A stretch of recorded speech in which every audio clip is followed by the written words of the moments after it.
雄市政府配合着政府的五倍券，加码发放的夜市仔券有够抢，这嘛啦无怪啦。这个200块的五倍券，统共换到400块的夜市仔券。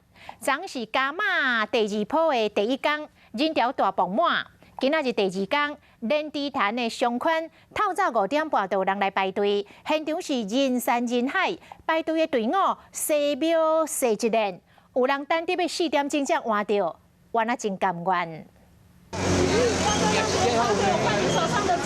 平日透早，高雄莲池潭启明堂四界拢是人，时间还未到，庙埕正边服务台开始，规个拢人。掠阵来到队伍的上尾啊，阁有几位民众为着领限量2000份的上款夜市券，无领到的真失望。太多了，没有想到这么多了，没有排上队，真的好失望。就惊上万来会领袂到，袂少人家己准备椅啊，提早来等。真几名的人甚至提早3点5钟都来排。几点来排啊？5点40，这边还是会有一些小插队啊。人一多都有乱象，唔能排去车路和车小站。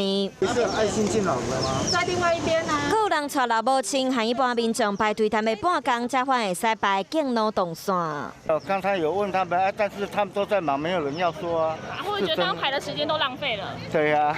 他动线上的问题，他没有弄清楚，有的人会接到后面的排，等着再过来排就已经截止了。高雄加码优惠，摕200块的5倍券，会使翻倍换到400块的上款夜市券。因为明夜市第1波活动真侪人来抢，决定第2波阁加码10万份。发到第2天，阁有几啊千位民众拢来排队。这么抢市的程度，一定会使为地方的业者带来一波商机。